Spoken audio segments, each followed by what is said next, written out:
Su finalidad y su construcción han sido un misterio.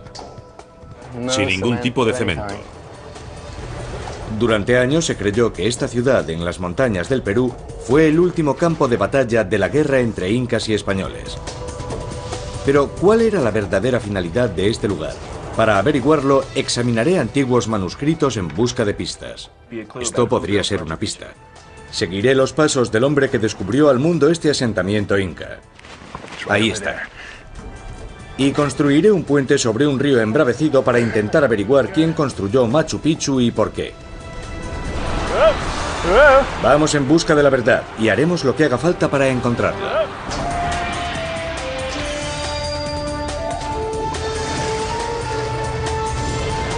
Buscando la verdad. Machu Picchu, la ciudad perdida de los incas.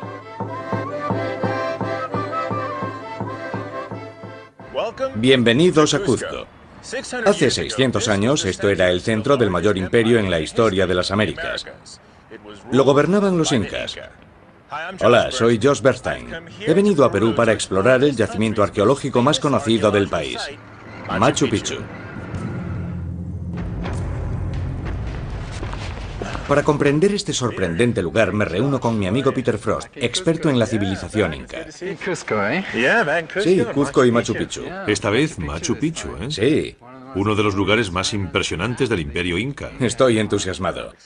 Y Cuzco es sin duda el lugar más indicado para comenzar a entenderlo. Peter me cuenta que recorrer las calles actuales de Cuzco es pisar el mismo suelo que pisaron los incas, constructores de Machu Picchu y creadores del mayor imperio sudamericano de la historia. Si tuviésemos que resumir o simplificar el imperio inca, ¿qué los hace tan especiales? Los incas eran una reducida nobleza regional que llegó a dominar todos los Andes. Fueron la culminación de miles de años de desarrollo de la civilización en los Andes. Y Cuzco era su capital. Sí, era su capital, el corazón de todo ello, y también su ciudad santa. Peter me explica que los incas crearon una extensa civilización.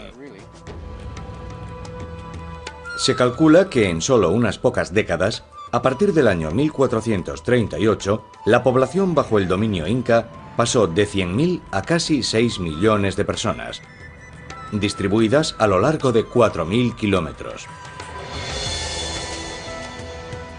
Mi viaje a Machu Picchu comienza aquí, en Cuzco. Es la mampostería por la que son célebres. Unos muros fantásticos. Recorremos calles estrechas entre enormes muros de piedra construidos hace más de 500 años. Este es un ejemplo espectacular de mampostería poligonal. Peter me cuenta que encontraremos muros como estos en todo el imperio. Considera esta mampostería el mayor legado de los incas. Y están construidos sin mortero. A ver si es verdad que no cabe una tarjeta de crédito. No, no podrás meterla. Y sin mortero. Peter nos cuenta que los canteros incas tallaban cada bloque específicamente para que encajase con los demás. Según nos dice, estos muros fueron construidos para durar eternamente, pero que el imperio que los construyó no duró más que 100 años. Resulta irónico que estos muros hayan durado 5 veces más que el imperio que los construyó. Cierto. Peter me cuenta que a mediados del siglo XVI, el imperio inca fue diezmado por alguna enfermedad. El caos se extendió. Comenzaron a combatir entre sí. Y entonces ocurrió lo impensable. Un suceso para el que nada en su historia podría haberlos preparado.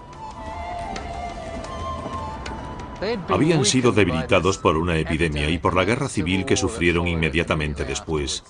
Y entonces el español Francisco Pizarro llegó a caballo hasta el corazón del imperio inca con su pequeña columna de caballería. Después de eso todo empezó a desmoronarse. Debilitados, los incas no eran rival para las armas de fuego y las espadas de los conquistadores españoles. Los incas abandonaron Cuzco, su capital, escapando hacia las montañas por una compleja red de caminos que habían construido a lo largo de su imperio. Y este es un camino inca. Así es. Peter me ha traído a uno de estos caminos, en las afueras de la ciudad. Conecta Cuzco con Machu Picchu. Formaba parte de una red de carreteras increíblemente amplia. Y estos caminos no solo fueron utilizados por los incas, me imagino que después los utilizarían los españoles para recorrer su imperio más eficazmente. Sí, así fue. Peter me explica que los incas huyeron del ataque de los españoles siguiendo esta ruta hacia las montañas del norte, cubiertas por la selva. Se reagruparon en un territorio accidentado e implacable, una zona que ellos llamaban Vilcabamba, el Valle Sagrado. Según los archivos de los españoles, los incas libraron una guerra de guerrillas durante más de 3 décadas. Utilizando el terreno de Vilcabamba en su favor, atacaban a los soldados españoles y regresaban de nuevo a la selva.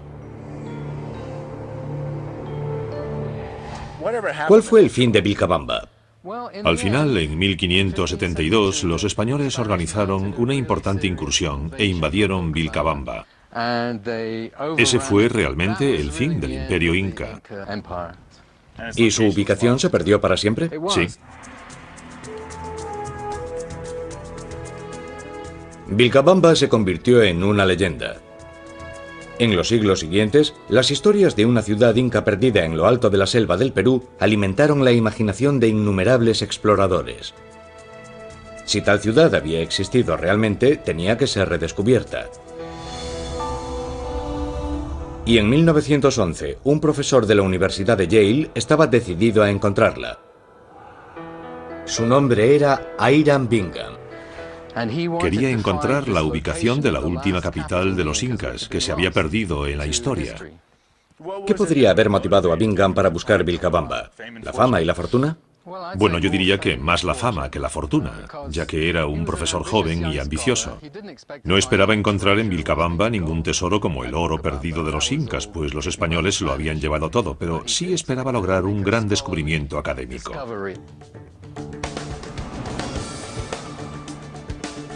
Desde Cuzco, Hiram Bingham se dirigió hacia el norte. Más tarde me reuniré de nuevo con Peter, pero ahora quiero seguir los pasos de Bingham a través de estas montañas. Hoy, al igual que durante la expedición de Bingham, será una ruta abrupta e implacable. En gran parte, esta es una región inhóspita y desolada. Mientras se adentraba en estos parajes, Bingham escuchó el mismo sonido atronador que ahora escuchamos nosotros.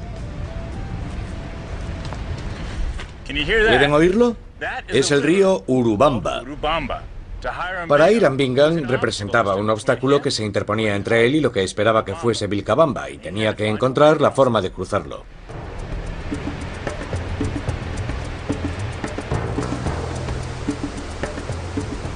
Nadar o vadear los rápidos de clase 5 del Urubamba no solo es poco práctico, podría resultar fatal. Bingham contrató a varios hombres de la zona para que lo ayudasen a construir un puente que le permitiese cruzar el río con varias toneladas de equipaje.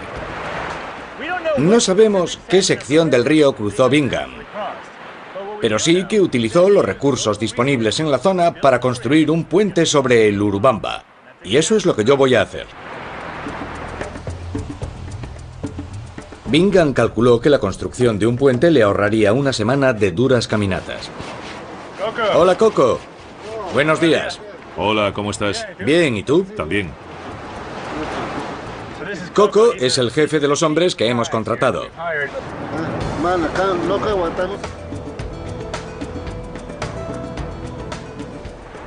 Bien, este es el plan.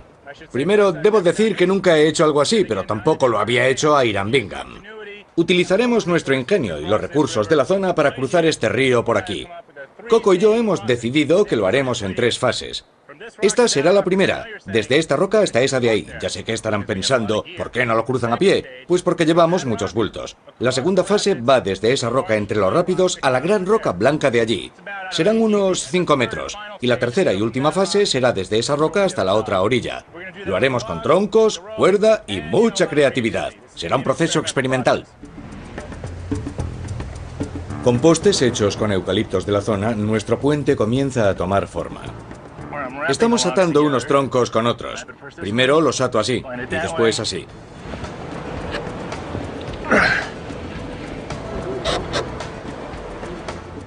Esta forma de atarlos es perfecta para mantener los troncos juntos si no se dispone de clavos. Por si alguna vez se encuentran en una isla desierta y necesitan hacerlo, aprendan la técnica. Comenzamos situando dos troncos guía. Nos servirán como andamio para colocar la primera sección del puente en su sitio. Habría hecho falta un puente de al menos este tamaño para que Hiram Bingham y su equipo pudiesen cruzar el Urubamba. Está muy bien. Primera fase completada. A por la segunda. A continuación, siguiendo los pasos del explorador Hiram Bingham, me enfrento a los gélidos rápidos del río Urubamba. Podría resultar mortal.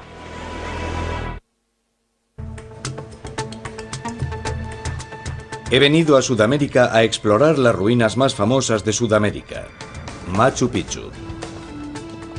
Sigo la misma ruta que el explorador americano Hiram Bingham recorrió en su búsqueda de una fortaleza inca llamada Vilcabamba. Vilcabamba fue el último bastión de los incas antes de caer ante los conquistadores españoles en 1572. Pocos siglos más tarde, en 1911, Bingham llegó a este río, el Urubamba. Pensaba que encontraría Vilcabamba en la otra orilla.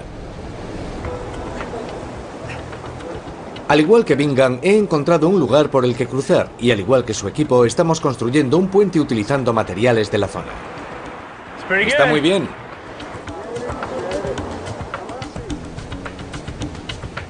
Estos son los troncos que utilizaremos en la segunda fase. Los hemos cortado, les hemos hecho unas muescas y los hemos atado para lograr una longitud que nos permita cruzar el río.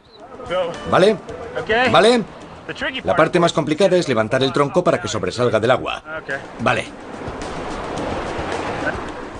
Se ha enganchado en una roca. Ahí está. Sí.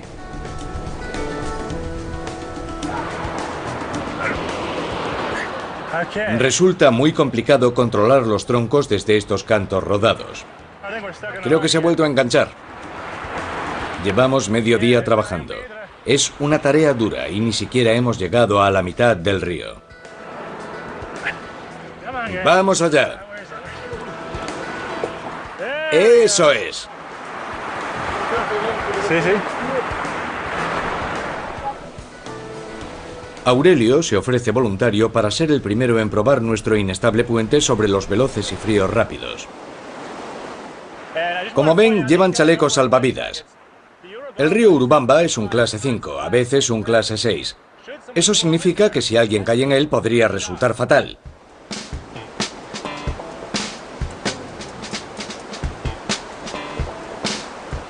Aurelio y Jorge sitúan el tercer puente sobre el río. Muy bien, bravo. Y ahora, el momento de la verdad. Como pueden ver, nuestro puente es muy parecido al de Bingham. Fíjense lo útil que es este puente.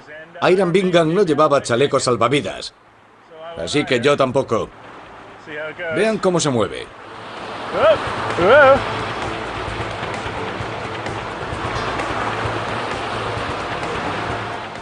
Creo que esa es la peor parte.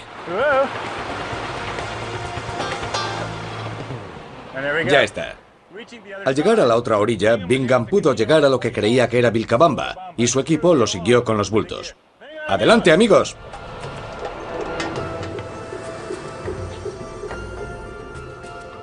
Después de cruzar el Urubamba, Bingham llamó la atención de un terrateniente de la zona.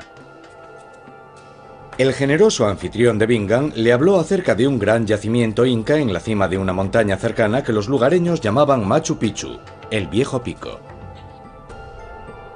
Entusiasmado con la posibilidad de encontrar Vilcabamba, Bingham convenció a un niño de 11 años para que lo llevase hasta allí. Ambos, acompañados por un representante del gobierno peruano, subieron por un sendero empinado y agotador. De repente, al dar una curva, vieron ante ellos terrazas de piedra.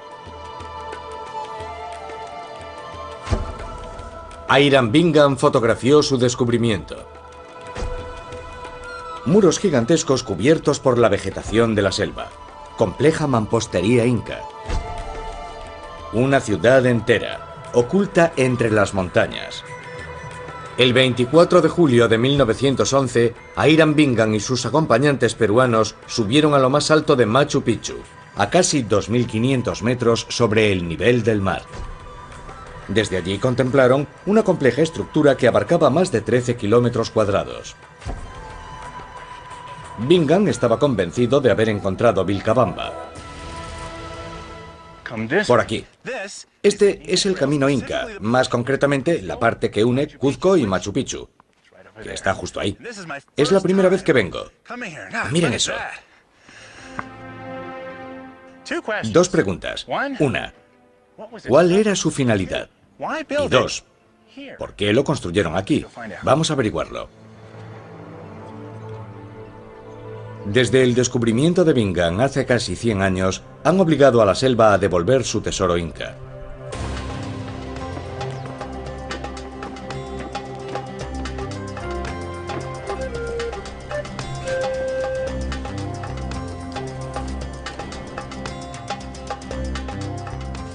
¿Pero era realmente la fortaleza inca de Vilcabamba?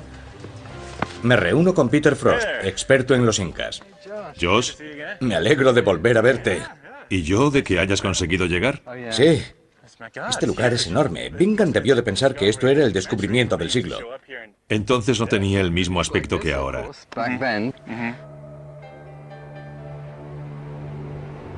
Bingham escribió que este santuario, rodeado por el embravecido Urubamba por 3 de sus lados y por un abrupto acantilado por el cuarto, era desde el punto de vista militar una ciudadela perfecta.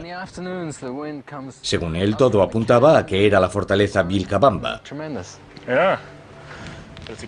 Menuda vista. Vean esto. Pero Peter me cuenta que lo que Hiram Bingham descubrió era algo totalmente distinto. Así que, cuando Bingham llegó aquí en busca de Vilcabamba, vio este lugar y exclamó: "La he encontrado". Hiram Bingham estaba convencido de que esto era Vilcabamba, ya que ¿cómo podía haber una ciudad entera desconocida en plena selva?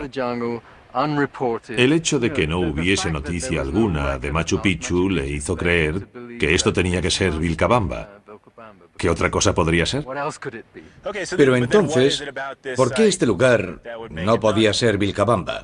Por ejemplo, no se encontraron tumbas de guerreros, ni restos de armas o material bélico de ningún tipo.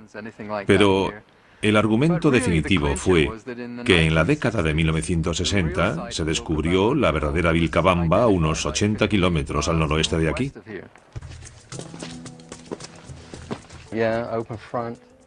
Hiram Bingham hizo un descubrimiento fantástico, pero Machu Picchu no era la última fortaleza de los incas. Este lugar fue construido con otra finalidad. Estamos sobre un enorme escudo de granito. Para resolver el misterio de Machu Picchu, tengo que comprender qué significaba para la gente que lo construyó. Peter me cuenta que podemos encontrar indicios relevantes en una cantera de piedra cercana. La construcción de Machu Picchu comenzó aquí. La piedra que se utilizó para construir Machu Picchu procedía de aquí. Transportar piedras desde una gran distancia no era una opción. Claro, si disponían de recursos aquí, ¿por qué traerlos de otro lugar? Exacto. Ya estaban aquí. Fíjate en eso. ¿Aprovechaban los cortes naturales de la roca? Sí, buena parte del trabajo ya estaba hecho. La roca está fracturada, como puedes ver. Esto es un buen ejemplo de ello. Y a veces ni siquiera tenían que moverlas. De hecho, incorporaban a su plan arquitectónico rocas al natural.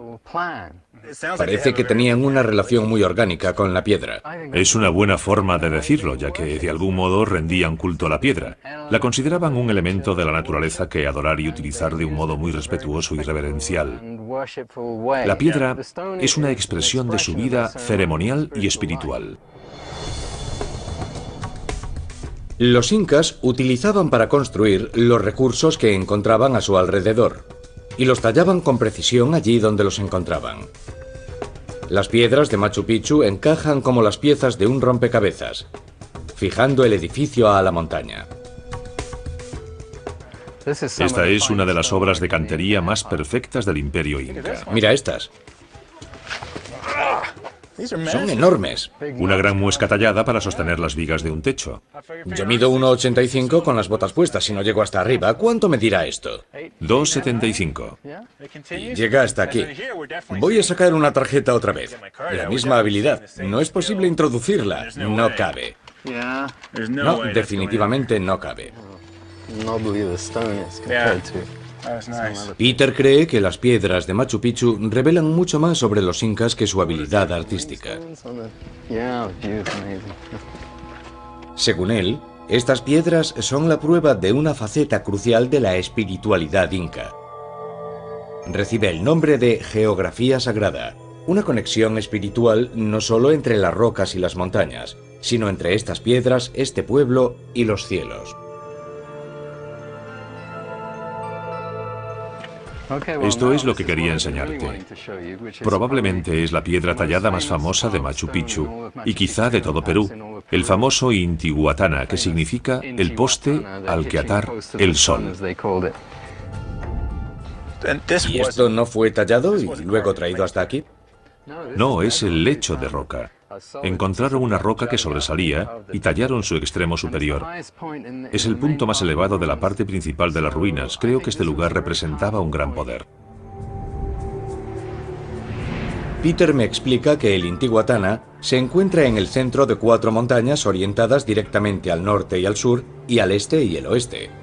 2 veces al año, durante los equinoccios solares, el sol sale y se pone por el este y por el oeste, conectando Machu Picchu y el Intihuatana con las montañas y el sol al cual los incas adoraban. El sol aparecía durante el equinoccio por detrás de Huaquihuilca, ese pico nevado, y desaparecía detrás del pico San Miguel, por allá. Entonces la persona o personas que lo hicieron escogieron con gran precisión el lugar, el tamaño y también la alineación de acuerdo a lo que tenían en mente. Se basaron en una historia, una leyenda. Ataban ritualmente al sol a este poste durante el solsticio para que no se siguiese alejando por el horizonte, para que tuviese que regresar. Eso implica una combinación de astronomía y culto a la montaña, y este sería su centro exacto. ¿Podría esta conexión con el sol explicar la finalidad de Machu Picchu? A continuación veré cosas sorprendentes de la ingeniería inca. ¿El solsticio de junio? Así es. Y emprenderé el vuelo para investigar otro lugar secreto de los incas.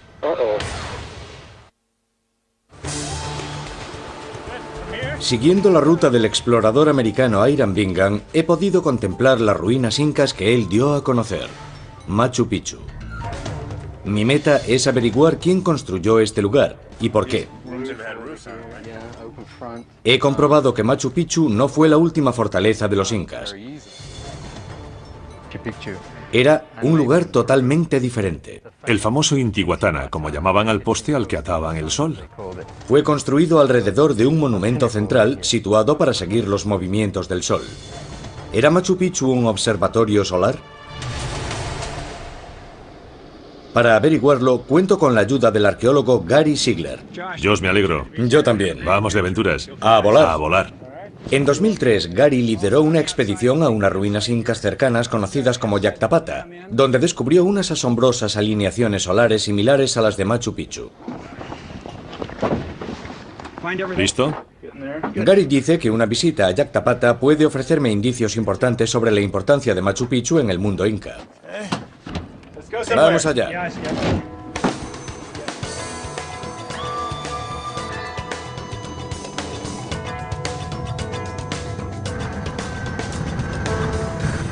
Lo más interesante es lo cerca que está de Machu Picchu. Gary ha estudiado la relación entre los distintos yacimientos incas de la zona. Ahí está Machu Picchu. Y ha descubierto que muchos de ellos encajan en ciertos patrones geográficos organizados según alineaciones solares similares. Ahí está. Es eso.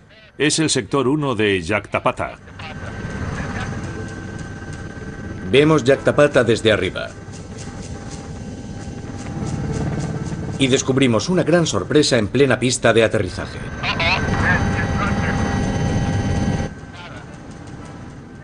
¡Una choza! Han construido una choza en nuestra pista de aterrizaje. Federico, nuestro piloto, está comprobando si disponemos de espacio para aterrizar con seguridad pese a la choza que han construido desde la última vez que vino. No se puede aterrizar ahí tan cerca. Tenemos que confiar en el piloto. El problema es que no cree que sea seguro aterrizar el helicóptero en Yactapata. Pero no podemos aterrizar junto al Urubamba y después subir hasta Yactapata con todo el equipo de medición y los fardos. Sería un largo y duro trayecto, como el que recorrió a Hiram Bingham. Pero no es así como pensábamos hacerlo. Volvamos a Cuzco. Te invito a una cerveza. Salud. Salud. Bien, no hemos podido llegar a Yactapata y estamos en el famoso pub de Cross Case en Cuzco, punto de partida de muchas expediciones. Sin duda. Aquí nos lameremos las heridas. Hay un poco de ruido, pero podremos charlar un rato. Claro. Y cómodamente. Gary ha traído consigo un mapa que ilustra la conexión de Yactapata con Machu Picchu. Aquí está Machu Picchu, en un meandro del río Urubamba. Está rodeado de altas montañas que están a solo unos 6,5 kilómetros unas de otras. Por lo tanto, podemos asumir que los habitantes de Machu Picchu y los de Yactapata sabían los unos de los otros, mantenían relación. Creemos que todo forma parte de un gran diseño. De hecho, la solemos llamar malla geocósmica. Sabemos que los incas adoraban a las montañas, a las rocas y al sol, pero según Gary eso no es todo. Heredaron este concepto geocósmico de que todo está relacionado espiritualmente con la tierra y el cielo. Un respeto natural por cosas como rocas, ríos, cuevas, manantiales, todo lo que afecta a la vida que lo rodea. Los incas celebraban la conexión entre la tierra y el cielo. Estos vínculos geocósmicos influían en todo lo que hacían, incluso en la ubicación de sus ciudades. La alineación de Yactapata con Machu Picchu se corresponde casi exactamente con el amanecer del solsticio de junio que se eleva sobre Machu Picchu, visto desde Yactapata. Por lo tanto, ambos están interconectados en una especie de paisaje geográfico geocósmico o sagrado. No es al azar. No. Dime, Gary, ya que no puedo llegar a Yactapata, por lo menos ni hoy ni fácilmente, ¿podemos visitar algún otro lugar que me aporte nuevas ideas? Sí podemos. Cerca de aquí se encuentra el Coricancha, probablemente uno de los templos más importantes de todo el imperio inca. En Cuzco, los conquistadores españoles se limitaron a construir sobre los muros incas. En este caso, se trata de un monasterio situado sobre el templo inca del sol, el Coricancha. ¿Ves esa variación en el muro? Señala lo que en la época de los incas eran los pilares del horizonte, y la puesta de sol durante el solsticio de diciembre caía entre esos pilares del horizonte y podía ser observada desde esa muesca. Por lo tanto, no es solo una asombrosa obra ornamental, está relacionada con el paisaje y con el sol capturado en su piedra. Exacto. ¿Y por qué era tan importante para este pueblo cualquier alineación solar en el horizonte? Por un par de razones. Una de ellas es que era parte de un calendario para predecir las estaciones, cultivar, celebrar ceremonias y otras razones. Además, el solsticio de diciembre era la ceremonia más importante para los incas. Aquí se unen el cristianismo y los incas. Gary dice que hay más pruebas de la arqueoastronomía inca en el interior del Coricancha. Durante el día más largo del año, la luz del sol inunda este corredor. El ángulo en que se construyó reproduce el trayecto del sol durante el solsticio de verano. O sea que este corredor fue construido siguiendo un ángulo muy concreto para captar algo en el horizonte. Así es. Se utilizaba como indicador y para los rituales o ceremonias. Y puedes demostrarlo con una brújula. Sí, hoy disponemos de brújulas. Por supuesto, los incas no las necesitaban, pero nosotros podemos utilizarlas para establecer comparaciones. Hoy sabemos que durante el solsticio de junio el sol sale aquí a unos 66 grados. 66. Y aquí indica 66. En todo el imperio inca, la arquitectura se diseñaba para destacar la relación entre la tierra y el cielo. En Cuzco, uno de los corredores principales del Coricancha fue construido para registrar exactamente el solsticio de verano. A unos 72 kilómetros de distancia, Yactapata alberga un corredor casi idéntico para señalar el mismo evento anual. Y este corredor, en un ángulo exacto de 66 grados, también apunta hacia Machu Picchu.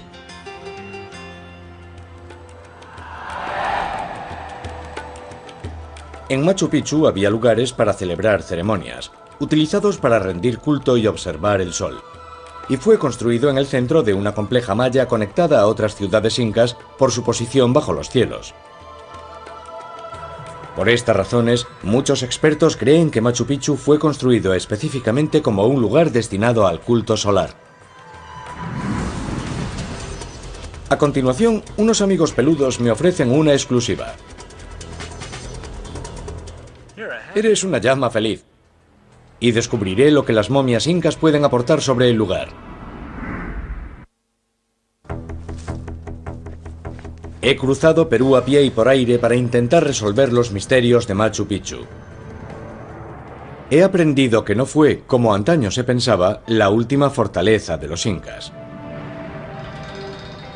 Un siglo de arqueología ha demostrado la importante dimensión astronómica de Machu Picchu. Pero eso no explica por sí solo su papel en el mundo inca. Hola, Willy. Hola, Josh. Para que me ayude a comprender exactamente quién construyó Machu Picchu y por qué, mi viejo amigo Willy Koch, que fue arqueólogo jefe en el Instituto Nacional de la Cultura de Perú, me ha pedido que me reúna con él en un corral de llamas. Vaya, eres una llama feliz. Willy me ha contado que un incendio producido en Machu Picchu en 1988 reveló un indicio importante sobre la finalidad del lugar. Sé que hubo un incendio forestal que de algún modo puso de manifiesto algo sobre Machu Picchu. Sí, las excavaciones realizadas tras los incendios dejaron al descubierto un gran corral que podía albergar quizá hasta 1000 llamas. Y por eso estamos en una granja de llamas. Exactamente. El corral descubierto cerca de Machu Picchu ya no puede ser visitado hoy. La selva lo ha cubierto de nuevo. Pero quizás se haya exagerado su importancia. Qué buena, ¿eh? Vale, vete. Según Willy, un número tan elevado de estos animales sugiere que Machu Picchu era un centro comercial y de negocios. ¿Desempeñaban un papel crucial en el transporte por el Imperio Inca? Eran los camiones de los Andes. Los camiones de los Andes, me gusta. Eres el camión de los Andes. Ahora comprendo la importancia de las llamas en el Imperio Inca, pero sigo sin entender para qué necesitaban tantas llamas los habitantes de Machu Picchu. Vayamos a Machu Picchu, allí lo veremos. Vale. Adiós, me voy a Machu Picchu.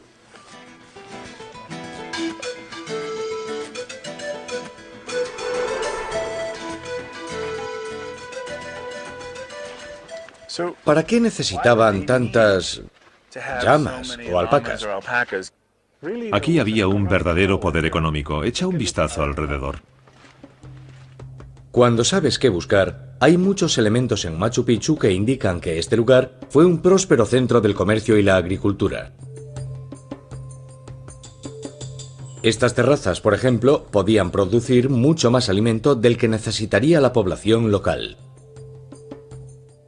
¿Qué hacían con el alimento sobrante? Lo enviaban a Cuzco. Utilizando las llamas. Exacto. Así que había una industria aquí. Una gran industria. Los incas construyeron casi 40.000 kilómetros de caminos que partían del actual Ecuador hacia Chile y Argentina. Machu Picchu, en el centro de esta red, está bien posicionada para enviar y recibir bienes desde la cumbre. Los habitantes de Machu Picchu podían producir gran cantidad de alimento. Estaban situados en el centro de las ciudades del Imperio Inca y contaban con los recursos necesarios para albergar y alimentar a más de 1000 llamas. A pesar de todo, los arqueólogos estiman que solo vivían en el lugar entre 200 y 300 personas. ¿Qué grupo podía vivir en tan espléndido aislamiento? Como tantas veces sucede en arqueología, son los muertos los que guardan estos secretos. Al menos eso es lo que cree Willy. Me lleva a un lugar en el que en 1911 Hiram Bingham y su equipo encontraron más de 100 momias, justo en la base del muro sobre el que nos encontramos. Aquí es donde enterraban a los muertos, bajo la maleza. Exacto, aquí es donde Bingham encontró restos humanos y objetos. El equipo de Bingham llevó los restos y los objetos a la Universidad de Yale. Perú ha puesto una demanda para recuperarlos. Por causa de esta batalla legal, en Yale no me permitieron ver los restos. Pero descubrí algunos hechos interesantes sobre los cuerpos encontrados aquí. Aproximadamente las 3/4 partes eran mujeres, y el desgaste de sus huesos sugiere que el suyo era lo que Willy denomina un trabajo ligero. Según dice, estas personas eran probablemente tejedores y artesanos. Willy cree que los restos indican que estos habitantes de Machu Picchu formaban una clase de artesanos relativamente sofisticados, pero también que no eran los únicos que vivían aquí. Ya sé que Machu Picchu era un lugar sagrado, y Willy afirma que aquí vivían también sacerdotes incas. En lo alto de esta montaña, cerca de sus lugares de culto, construían sus hogares los miembros de esta clase alta, con unas vistas impresionantes, muy cerca de los templos y con un suministro casi ilimitado de agua limpia y fresca. ¿Este manantial fluye desde lo alto de la montaña? Exacto, desde arriba. ¿Y lo canalizaron hacia aquí? Sí, se puede ver la forma en que tallaron la roca. ¿Y dices que este agua es potable? Es perfecta. ¿Perfecta? A ver. Es agua pura. Es buena, muy rica. Con abundantes recursos y magníficas vistas de las montañas, Machu Picchu albergó también a otra clase que gobernaba a los artesanos e incluso a los sacerdotes. Este refugio de montaña contaba con todos los lujos apropiados para los miembros más importantes de la sociedad inca. Ahora entramos en el llamado sector real. Willy me explica que la realeza inca vivía también aquí. Estas eran las viviendas de los reyes, tenían las mejores vistas. Sí, las mejores. Sí, ¿qué otras cosas indican que las habitasen los reyes? Que lo sabemos. La calidad de la mampostería, el tamaño de las habitaciones y también su proximidad a los lugares sagrados, las zonas de la ciudad que pueden ser identificadas como templos. Machu Picchu era una ciudad pequeña, construida por expertos. Era una comunidad autosuficiente, estructurada en torno a lugares sagrados y ceremoniales, con barrios exclusivos construidos para albergar a la realeza del Imperio Inca. El misterio de la escasa población que disfrutaba de este lujo parece resuelto. Machu Picchu era el refugio de la realeza inca. Teniendo en cuenta las investigaciones realizadas desde Hiram Bingham, ¿sabemos con certeza qué era Machu Picchu?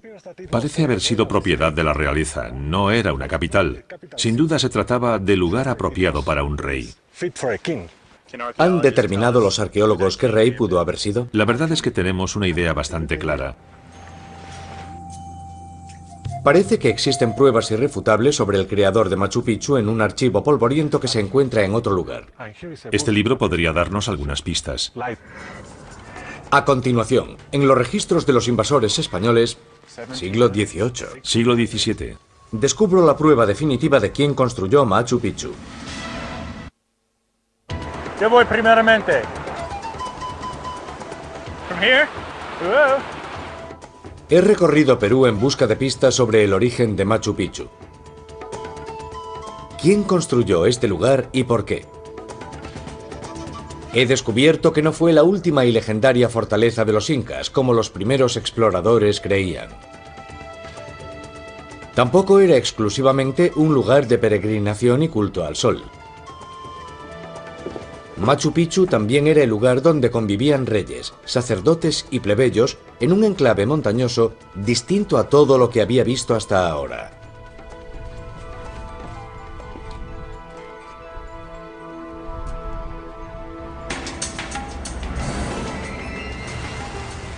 Regreso a Cuzco para descubrir quién fue el responsable de la construcción de esta maravilla.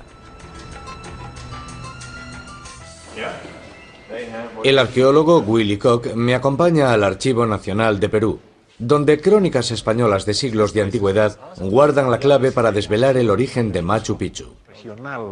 En estos archivos se conservan documentos de los primeros tiempos de la conquista. Siglo XIX. Siglo XIX. Siglo XVIII. Siglo XVII. Siglo XVII, increíble. Sí, pero aquí hay un libro que te ayudará en tu investigación. Echemos un vistazo. Bien. Aquí tenemos un documento muy interesante. Es un documento del siglo XVI. Vaya caligrafía. Sí, es un manuscrito en español. Willy dice que poco después de la invasión española, los conquistadores de esta tierra comenzaron a recopilar y a registrar la historia de los incas. Con el fin de administrar mejor su nueva colonia, los españoles realizaron grandes esfuerzos por entender a estos pueblos y su pasado. Y en algunos casos, incluso documentaron las disputas por ciertas propiedades. Aquí está. Aquí encontrarás la información que estabas buscando. Estupendo. Willy me traduce un documento español que recoge una reclamación por la propiedad de varios terrenos en lo alto del Valle del Cuzco, incluido uno llamado Picho. Y Picho es lo que hoy llamamos Machu Picchu, Huayna Picchu. Toda esa zona se conocía como Picho. ¿Es aquí donde pone Pichu? Sí, P-I-C-H-O, Picho. Vale, así que lo que hoy llamamos Machu Picchu se conocía entonces como Picho. Exacto. Según este documento, Machu Picchu formaba parte de un gran territorio propiedad del rey inca Pachacútec.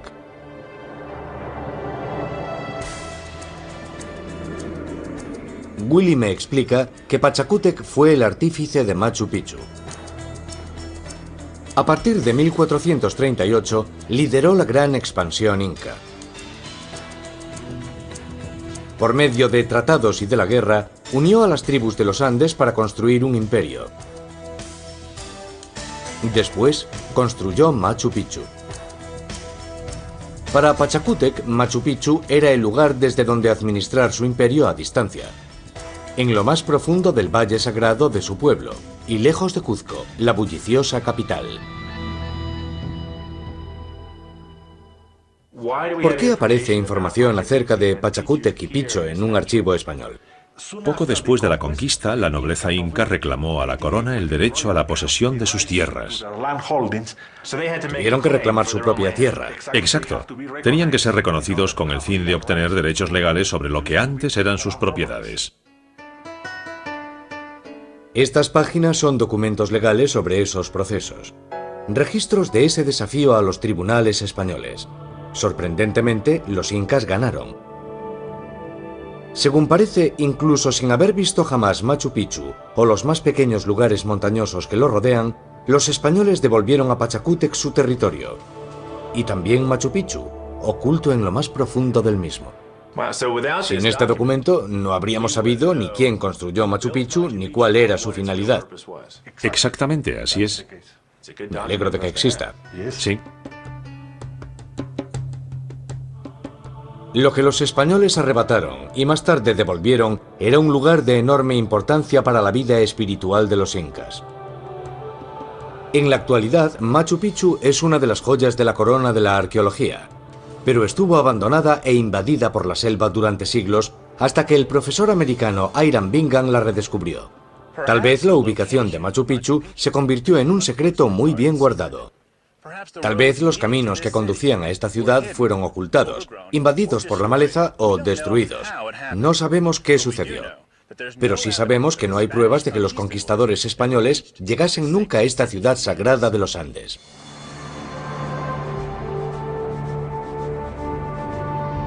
Sorprendentemente, aunque los tribunales españoles fallaron en favor de los demandantes, los descendientes de los incas nunca volvieron a establecerse en ella. En lugar de ello, Machu Picchu permaneció intacta. Y así continúa hoy. Un testimonio duradero de la habilidad, ¿Y su ubicación se perdió para siempre? Sí. Vilcabamba se convirtió en una leyenda. En los siglos siguientes, las historias de una ciudad inca perdida en lo alto de la selva del Perú alimentaron la imaginación de innumerables exploradores. Si tal ciudad había existido realmente, tenía que ser redescubierta. Y en 1911, un profesor de la Universidad de Yale estaba decidido a encontrarla. Su nombre era Hiram Bingham. Quería encontrar la ubicación de la última capital de los incas, que se había perdido en la historia. ¿Qué podría haber motivado a Bingham para buscar Vilcabamba? ¿La fama y la fortuna? Bueno, yo diría que más la fama que la fortuna, ya que era un profesor joven y ambicioso. No esperaba encontrar en Vilcabamba ningún tesoro como el oro perdido de los incas, pues los españoles lo habían llevado todo, pero sí esperaba lograr un gran descubrimiento académico.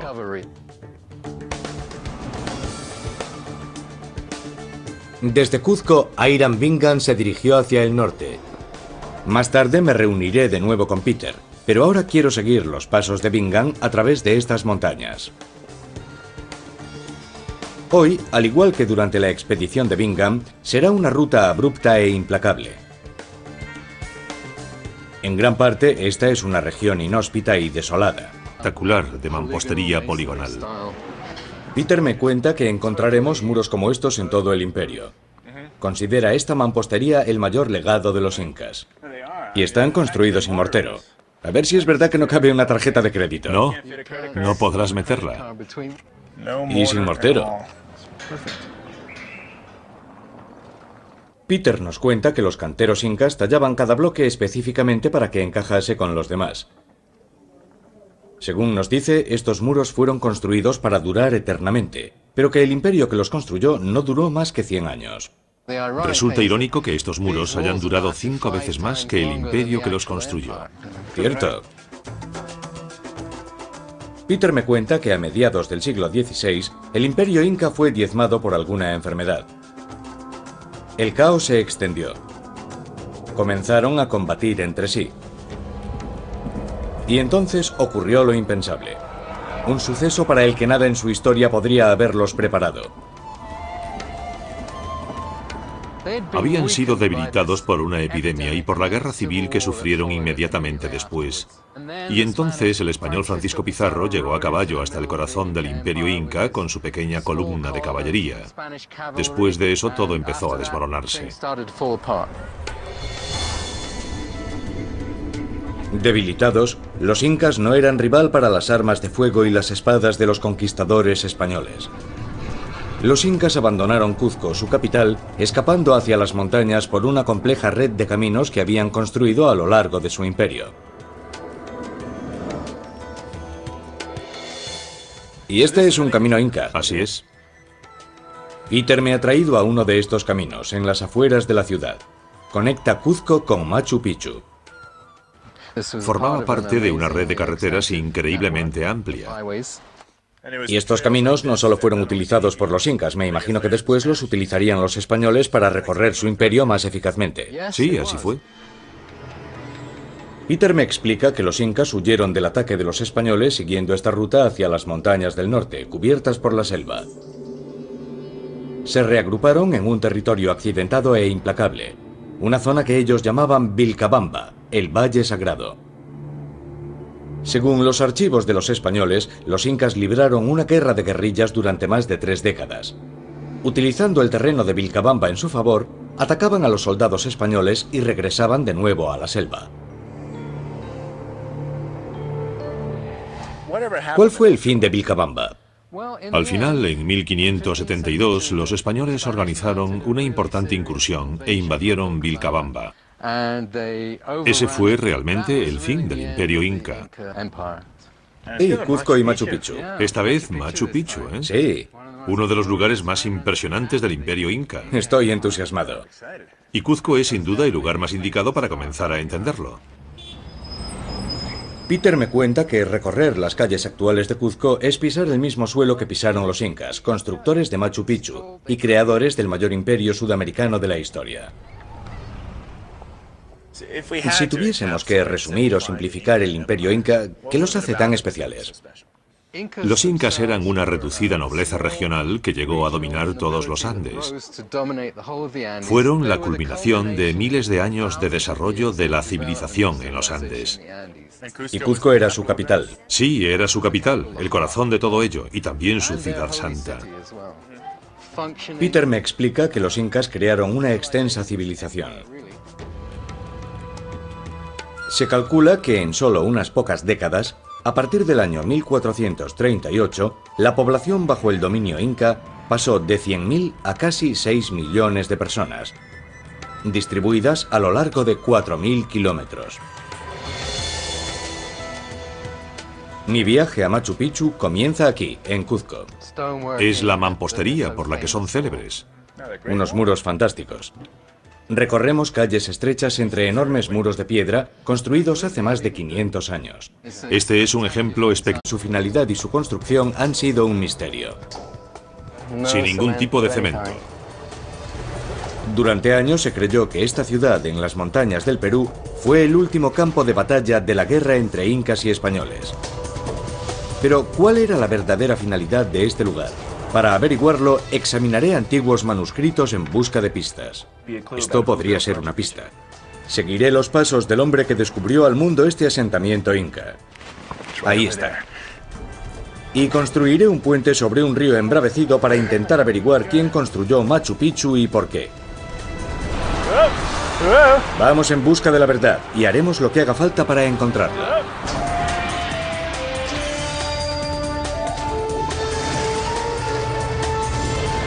Buscando la verdad.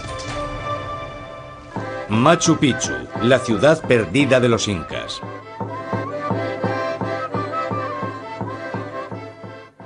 Bienvenidos a Cuzco.